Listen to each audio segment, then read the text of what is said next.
Hola, este es el video número 2 de Job y como vemos, Job es un libro que nos hace preguntarnos muchas cosas al igual que el personaje principal de esta historia.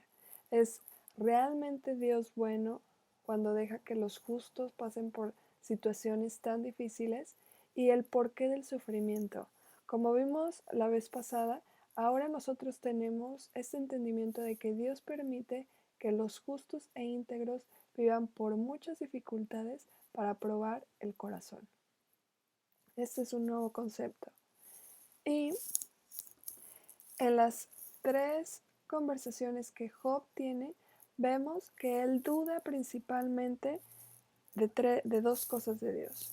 Una es su naturaleza, y con naturaleza nos referimos al poder de Dios, ahora a lo que nosotros conocemos como Dios es omnipotente, omnipresente, omnisciente, y Job le hace estos cuestionamientos a Dios.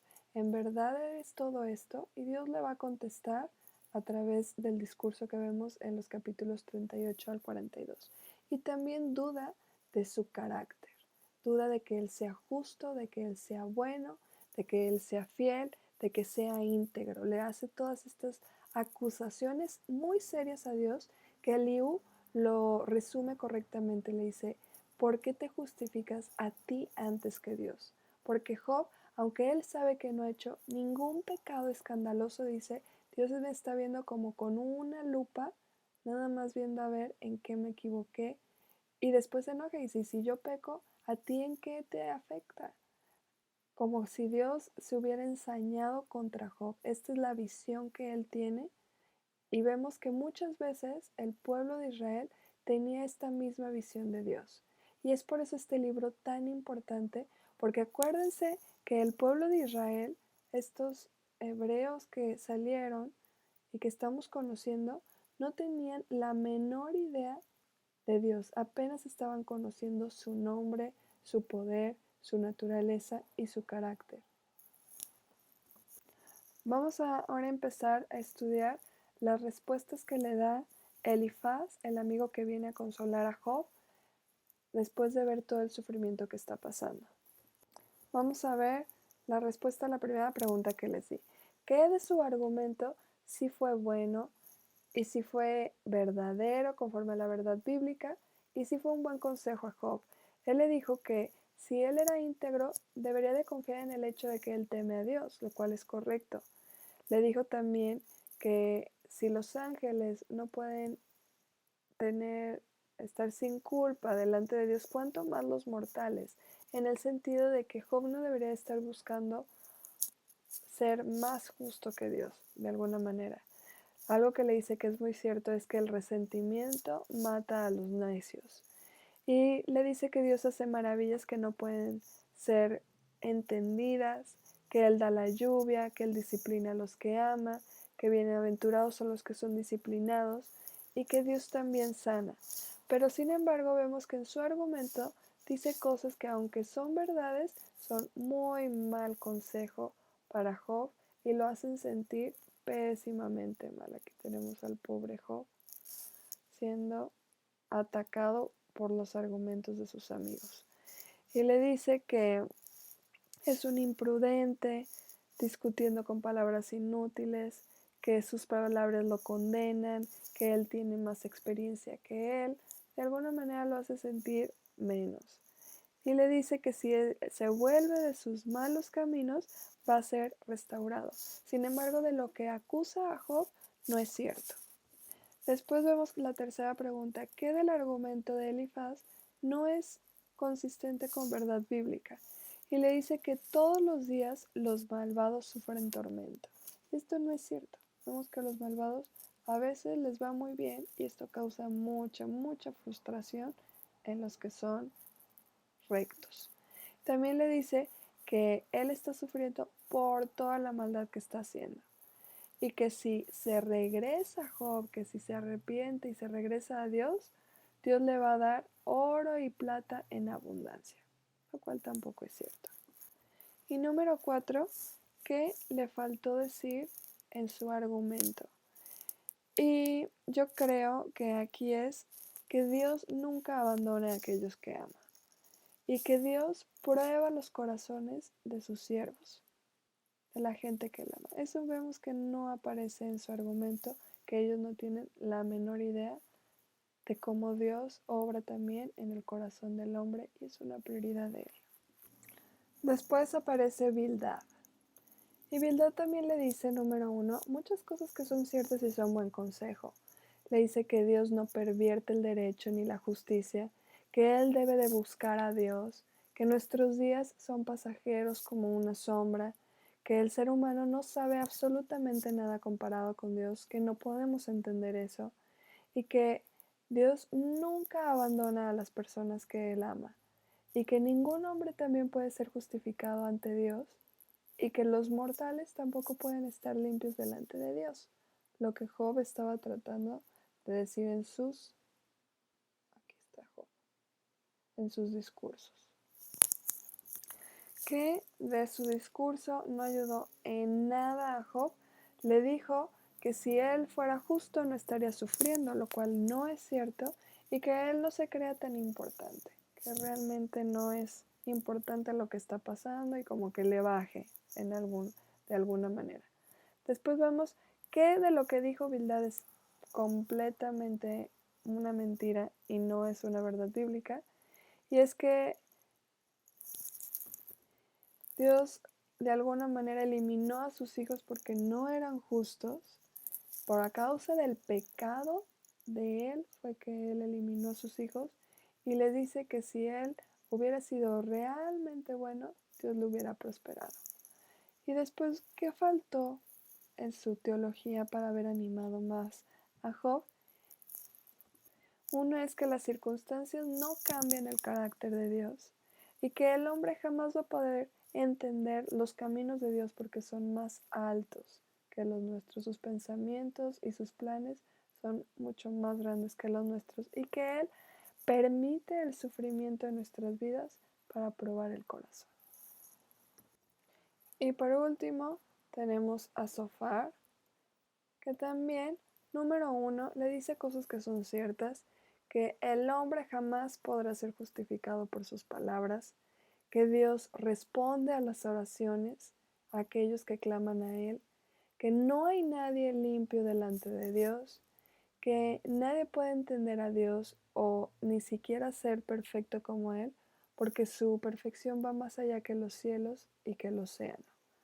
También que dijo que aunque era cierto, no fue muy consolador para Job, y es que en consistencia con los otros amigos, es que Job está sufriendo lo que está haciendo y que de hecho él merecía más de lo que su maldad le estaba dando Dios. O sea, le estaban diciendo, ni te quejes porque tú mereces más cosas malas por todo lo que hiciste.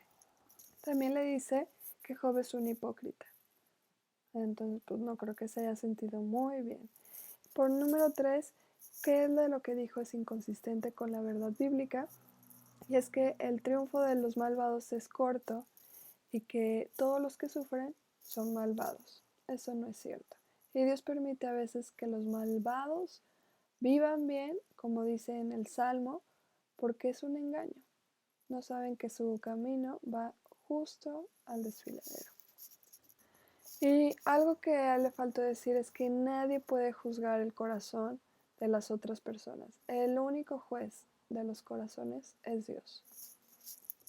Y por último tenemos a este personaje que aparece, que no dice que es amigo, sin embargo estuvo escuchando todo, que es Eliú. Y Eliú tiene una sabiduría extraordinaria a pesar de ser el más joven del grupo. Y él empieza diciendo puras verdades. Nadie puede justificarse a sí mismo ante Dios y nadie debe de tratar de justificarse a sí mismo en lugar de Dios por sus sufrimientos. Le dice cómo Dios es el creador de todo el mundo, cómo todos estamos formados a partir de la arcilla y el Espíritu de Dios nos da la vida y es bella y que debemos estar agradecidos simplemente por ese hecho.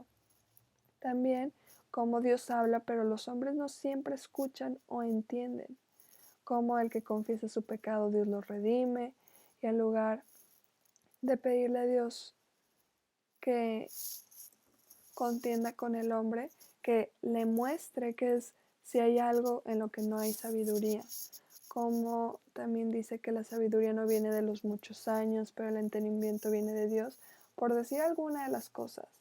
Casi todo lo que le dijo a Job se adapta muy bien y es un buen consejo porque aunque no lo está reprendiendo por acciones pasadas, no lo está juzgando de que si él fue pecador o no fue pecador, de si su sufrimiento vino a causa de esto, sino simplemente lo está reprendiendo por sus palabras que está escuchando en el momento, porque se está justificando a sí mismo antes que a Dios.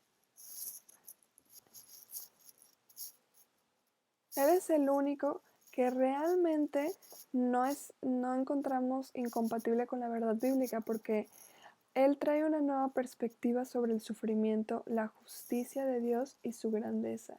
Eso es lo que es consistente con su discurso, que Dios es justo, que Dios es bueno. Y él menciona cosas muy importantes como reprender a los amigos por su discurso, por juzgar las apariencias y condenar a Job sin conocer su corazón. Pero aunque no menciona que a veces Dios permite el sufrimiento para probar la fe, deja claro que Dios es bueno.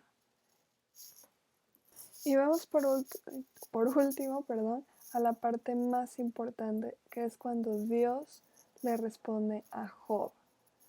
Y vemos que en este momento Job se queda impactado de ver la naturaleza de Dios. En ese momento en que Dios empieza a hablar, sus preguntas carecen de sentido porque entiende la grandeza, el poder, la majestad de Dios, cómo su mente es superior, sus pensamientos son superiores, que es imposible para él.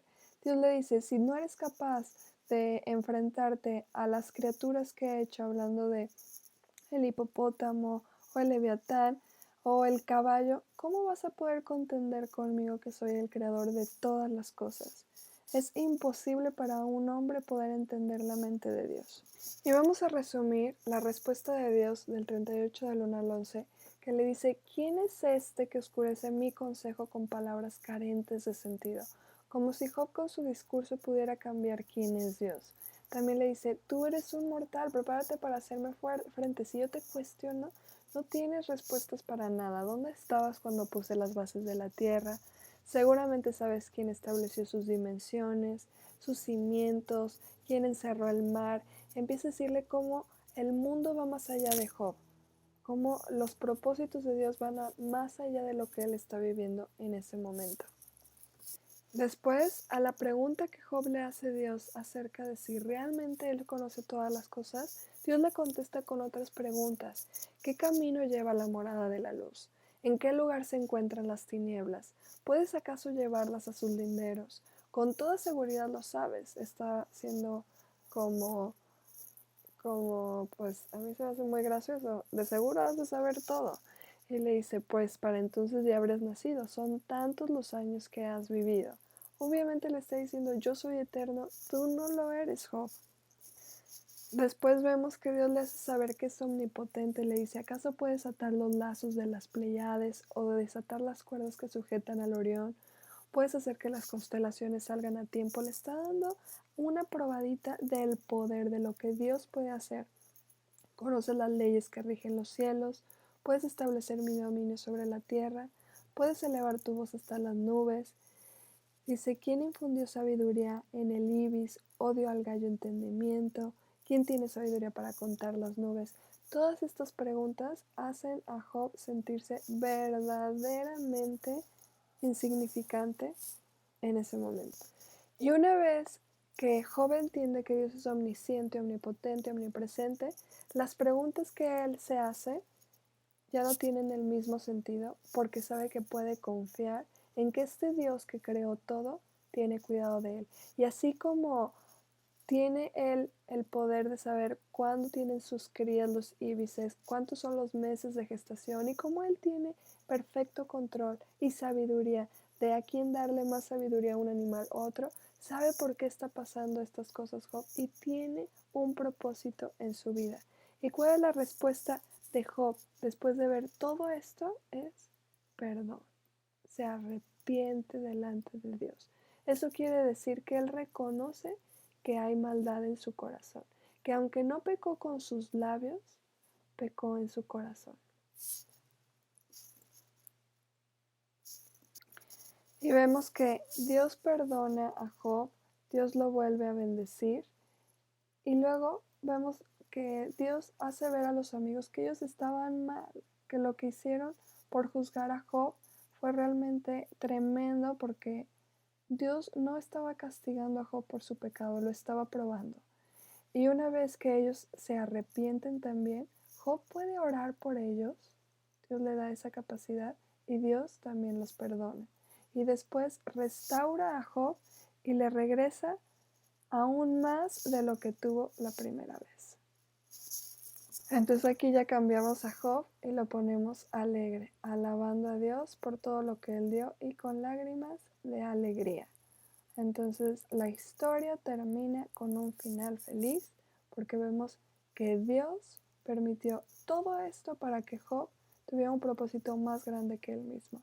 Enseñarnos aún a nosotros hoy en día que Dios tiene el control de todo, que nosotros no lo honramos por las circunstancias, sino porque confiamos que Él es bueno y que Él tiene el control y que todo obra para el bien de los que aman a Dios. Muchas gracias.